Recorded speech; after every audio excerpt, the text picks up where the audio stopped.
Good evening, I'm Eugene Chan. 5 years ago tonight, I sat in this chair for the first time as host of Straight Talk. My very first guest was the Honourable Bernard Chan, a man who has long been a barometer of Hong Kong's confidence, candour and conscience. He is chairman of our Hong Kong Foundation, former Executive Council convener, former Hong Kong deputy to the National People's Congress and recipient of the Grand Bohemian Medal. Bernard, welcome back to Straight Talk and for this very special 5th year edition. Hi, Eugene. 5 years. Time flies. Wow. How do you manage all those 5 years? As a healthcare professional, it's not easy, but I must say it's because of yourself and the viewers, because when I meet people on the street, in the clinics or community events, they come and talk to me and I feel that they have watched, they care, and they have encouraged me. And I must thank them for be so incredibly forgiving to all the mistakes I've made. And to that, I thank you again. You know, this is something I don't understand now. How do you manage to convince all these, you've done it must be 200 sometimes now. Right. Why would these people agree to come to your show to be grilled on? Oh, today is the 261st episode. I mean, we have 245 guests, meaning nearly 90% of the guests that you guys watch are being here the first time. The simple answers are the viewers, because often they text me, they give me all the questions, so I'm game enough to approach all the interviewees to say, someone wants to listen to you. And after all, the show is a reflection of what Hong Kong is, and I truly want people to understand and treasure our city so that we all contribute and enjoying what we have in Hong Kong. Wow, indeed. Well, this is my 3rd time coming to your show. Yes, and I really want to take the opportunity to thank the TVB crew, from the leaders and management of the News and Information Services, our producer, our director, and the crew. I mean, they have a trust in an amateur like me. And not to mention my fellow anchors, the chairman of board of TVB, they give me trust that I haven't earned yet. I'm very grateful. Okay. So maybe let's get back to the show. Okay. Bernard, you've been here 3 times, and I actually did look at what we've said the last 2 times, and I'm sure people want to see how we move on for the next 5 years. And a quick recap, when we talked in 2021, the NSL was just enacted, and Hong Kong electoral system has been improved. In 2021, actually, let's listen to what you said. The title of tonight's show is, does the improvement of the electoral system the answer to Hong Kong's future? So do you think this improvement is going to solve the problems we had? Well, I think the electoral reform is somewhat a must.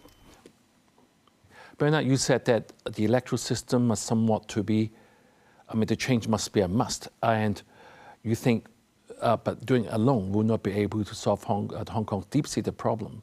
3 years on in 2024, you said governance has become more focused. So as now it's like 5 years now, do you think the electoral system has actually helped Hong Kong to move on better? What do you think? No, honestly, I think during my time when I was in both LegCo and ExCo, we have to deal with both issues that are affecting the economy, but at the same time, we do back then have the oppositions. And unfortunately, some of those members of the opposition, they tend to disagree for the sake of disagreeing, and slowing Hong Kong down a lot is a reform that badly needed. So with the political reform, the electoral reform, I think now somewhat addressed, because now I think every member of LegCo are focused in helping Hong Kong to recover and also to help the administration to find a new path for Hong Kong going forward. So I think today, by far, I think you can arguably say there's less of a resistance from within the system. Now, does that mean that we now able to address every issue? Obviously not. There's still these issues that involving a lot of vested interests, they still remain and they still need to be addressed. And on top of that, 5 years, the world has changed so much. Indeed. Has changed so much. I think we can no longer hang on to whatever that made Hong Kong successful in the last 20, 30 years. I think this is something we all now agree. And the big challenge actually for Hong Kong today is, let's think about the 5 years plan. Now people say, why did Hong Kong need a 5 years plan? No, Hong Kong don't need a 5 years plan. But China, with their 5 years plan, is making a huge impact, not just to China, for the whole world. Shouldn't Hong Kong also be, at least know what is going on, and how can Hong Kong play a role on that? So all these changes require not just how we, not just about the people, but also about the administration. Right. Because we're so used to the one system, the one model that we work on. So now all these changes are happening. So the big issue is, as we integrate, so-called integrate, right? We are integrating with the mainland, Chinese mainland, both economically, socially, not politically. Politically, we still have the two systems. But both economically and socially, we are fast integrating with the Chinese mainland. And that's require a lot of mindset changes, both from the administration to the general public. I think that we're still a long way to go. I mean, it's natural. I mean, it's all new to us, new to you, new to me as well. Exactly. Right, Bernard, before we go on to the two system thing, which I like to ask you, I'm sure the viewers would like to know your insights, is one comment you also made in 2021 was you were very direct. You're saying that the electoral members, even with the new system, however they're being elected, they would not be yes men because they are answerable to their own constituencies. Looking at the legislature today, would you say your prediction has held up? Well, as I said, we are all going through these changes. I think, we've gone from maybe perhaps in the past where people oppose for the sake of opposing to now I think people are perhaps maybe sometimes too second guessing what would be in Hong Kong interest or perhaps in the national interest. So I think, maybe perhaps we're still going through that whole period of time where we try to figure out what's the role of Electoral. Because the role of Electoral is somewhat different from when I was an electoral member. When I was an electoral member, we so-called we held the government accountable. Right. So what's the role for us? It's like, in fact, because we do not drive policy, right? So in fact, in a way, we try to nitpick on the fault of the government. Right. Now, whether you're pro-establishment or you're so-called the opposition, we do the same thing because that's how people see is the function of electoral member is to hold the government accountable and by finding fault in them. Now, clearly, it's not the case today. Today, we're told electoral member to help the administration. Now, what's the definition of helping? Is that meaning that you're going to just say yes to everything, or you give constructive advice? Now, so I think many electoral members still try to figure it out exactly what contribution can you offer? Now, if you're simply just a yes man, then I'm pretty sure we all can agree that you're effectively you're doing a good job either. But if you're just going to play lip service and so on, that's no good. By opposing everything that comes, it's no good. Right. So I think the electoral members themselves also need to figure it out exactly is the role. I personally believe that there's so much electoral member can contribute, because most of them are being elected based on their professional experiences or the connections and so on. So I think they can help the government a lot because administrator, they may not know best about how the business worlds operate or how the public opinion is. So I think they can be complementary, but I think they're all still going through a period where they try to figure it out, searching and try to figure out exactly how they should play their role and how are they being held accountable by those who elect them. Right. But I'm sure I'm going to ask you the same question when you come next time to see whether we have all found a new way of helping Hong Kong. Since you mentioned two systems earlier, I would say one country system is a phrase. But for some critics in the West, I'm sure when you go for interviews overseas, and I'm sure they'll say that in daily life, one country becomes more and more dominant. You can feel it, you can see it. And two systems become more symbolic rather than substantive. Do you agree? The good thing is that I'm not an official anymore, so I don't have to use the government line to take when I go abroad to convey the message. Because I think, honestly, you have to put yourself in their perspective. It's very difficult for them to understand there's one country and there are two systems. So I will not even bother to try to explain what one country, two systems are, because you can't expect them really care about what these two systems are. So the way I would usually do it is explain why Hong Kong is different from the Chinese mainland is that we have two legal systems. I think that may be a more easier concept for them to understand. We have two set of legal systems, we have two currency systems, and if they are interested enough, then I can explain more how that two systems operate while serving under one country. So I think sometimes, especially when you talk to someone from overseas, it is not easy for them to understand. And I don't think we should get too technical because. Right. Bernard, since you're talking about, foreign people that you've met, our counterparts in the Western world primarily. So, but as we all know, Hong Kong pitch to the world has always been rested on predictability, meaning the rule of law, the free flow of information, and our independent judiciary. So when these international investors or partners, they're concerned about how our pillars are today, how do you tell them, as you said, and would you say enough good Hong Kong stories being told? Well, obviously not, because I think we suffer from a lot of misinformation for the last many years, starting from 2019, from the protests and unrest, and with COVID. So the very first thing I always need to highlight the fact that, China, Chinese mainland wants the two systems to continue. I think that's the first thing first, because a lot of the misinformation is that, the Chinese mainland is taken over and they wanted us to follow their system, which is factually wrong.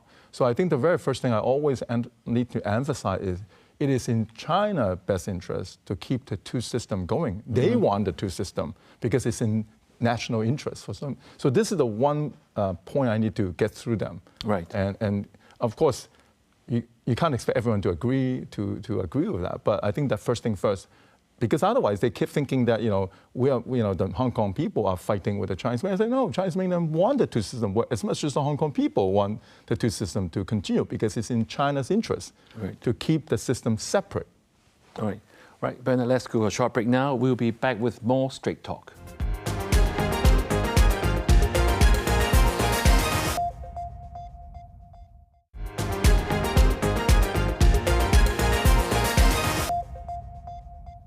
We are back on the 5th anniversary of Straight Talk with our inaugural guest, the Honourable Bernard Chan. We've been talking about how Hong Kong has travelled over the last 5 years. Maybe let's look forward to what will Hong Kong's next chapter will look like. So Bernard, thank you very much for telling us how you communicate with the international community, especially on how they should look at Hong Kong. Let's come at more locally. Hong Kong's relationship with Shenzhen has been transformed, and in 2021, you actually encouraged young Hong Kong people to explore the GBA.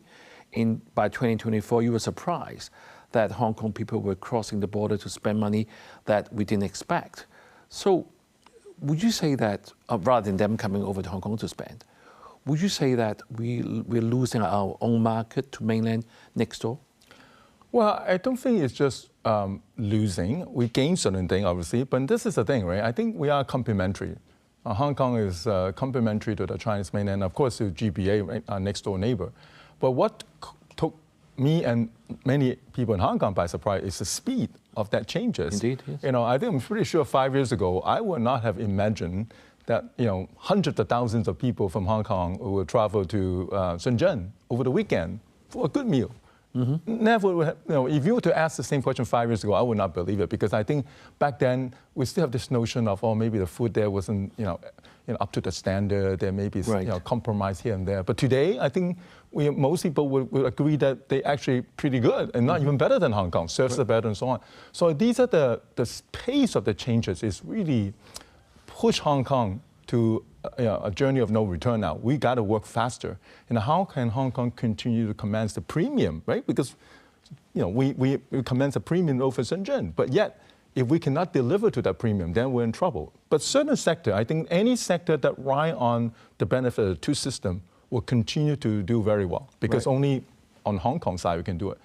Yes. But on trades such as like F&B, food and beverages, where there is no distinction anymore between the two systems, then we are directly competing with them on pricing, on quality and services. Then we got to improve ourselves. Otherwise, Shenzhen will be taking a big share of that from us. Right, very nice. I mean, it's not only F&B. Look at our retail, because of the change in the mode of business, everything has been very challenging.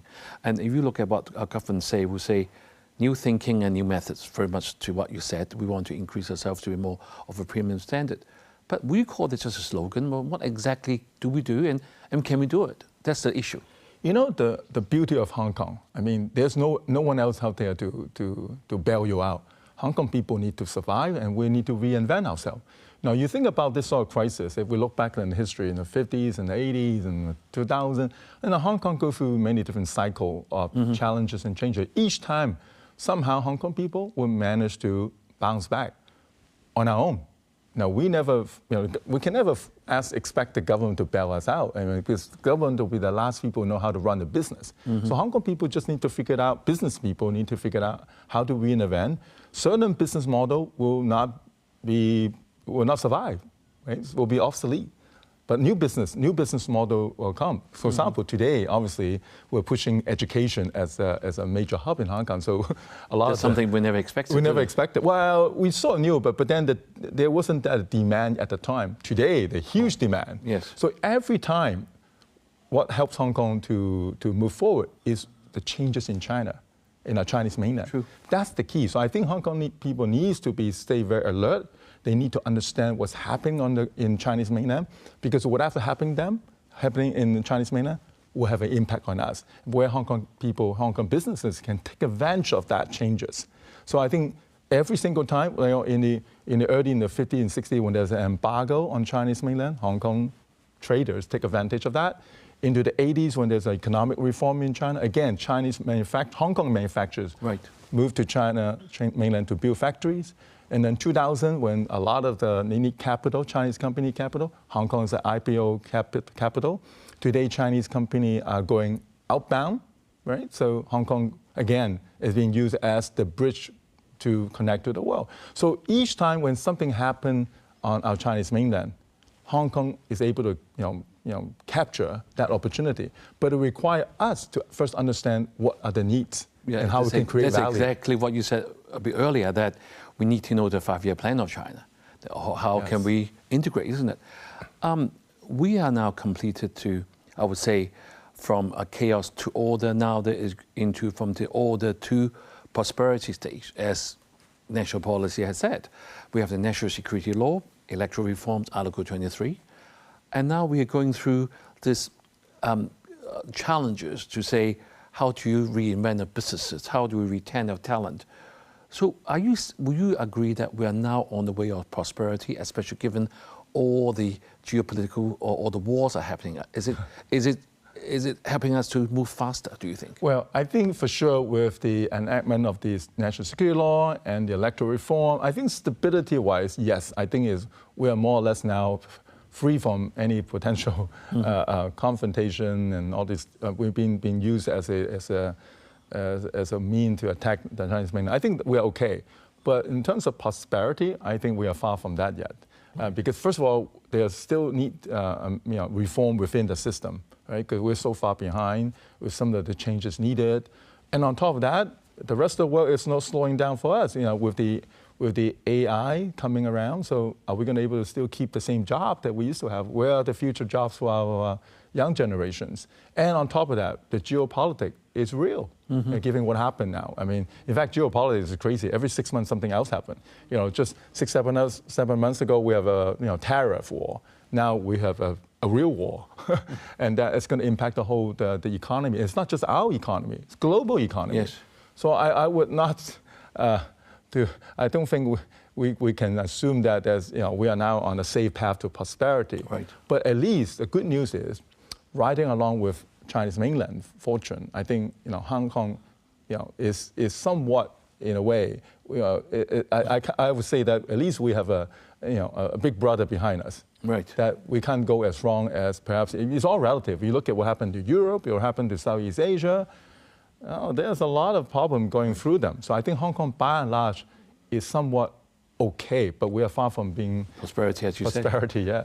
In 2024, I keep on quoting what you said. You call labor shortage a crisis that forced opening importing schemes. And you see the current government is working, Chris Sun is working very hard to get people coming. Looks like we've got some success. But let's talk about our own people. I mean, I've got a good friend who asked me yesterday that they tried to get their son to come back to work in Hong Kong, but they're in the States right now. So what would you say to like a 20-year-old Hong Kong-based professional now in London or Toronto, come back, and why? Again, I think the trouble today is what are the careers in the future? And it's happening everywhere in the world. You know, so they have to make a decision is where are they better off? Are they better off wherever they are, or are they coming back to Asia? And in Asia, I guess everyone's looking at China. So it's really where they can create the extra value. Right. Is whatever profession they're in, the skill set they have, you know, how would that actually be useful, right? The value add to, say, in China's expansion plan, and how Hong Kong can play that role in helping China. Right. Because it's very clear China is going to stay very focused. In fact, if you look at the 5 years plan, they are double down on innovation. Right. So anything to do with innovations and self-sufficiency, I think that's where China is going to be moving forward, Right. and how Hong Kong can play that role, whether it's from raising capital to on turn to service industries, Right. and so on and so on. So I think for those people who decided to come back, the real consideration is where are they better off? And of course, you know, this is the big part now. When they have decided to come back, are they coming back as a single, as a married couple, or as a family? Right. Now, increasingly, I think people now have to look at security, safety, you know, Yes. quality of life. Hong Kong is not bad at all. Hong Kong, by far, is very safe. You know, the quality of life has significantly improved, and education offering is great. So I think increasingly now people choose to come back because of those reasons. Right, I must ask you the last final question. In 2024, let's listen to your final words. How do you see Hong Kong in the next 1,000 days ahead? You know what? I always believe in there's always a new hope from a new crisis, because it forces us to change. You said that I've always believed there is new hope from a new crisis, but it forces us to change. In short, what is the crisis now, and how are we going to change? In short, with the geopolitical tension between Chinese mainland and the U.S., I think increasingly Hong Kong play a very important role as that bridge, Right. the bridge between China and the rest of the world. well, Bernard, I wish we didn't have to stop. As always, we want to thank you for your candor, your insight, and your time. Hong Kong has been through so much in 5 years, but as Bernard said, there's always new hope from a new crisis because it forces us to change. Let's keep walking this path together. Have a good evening and see you next week.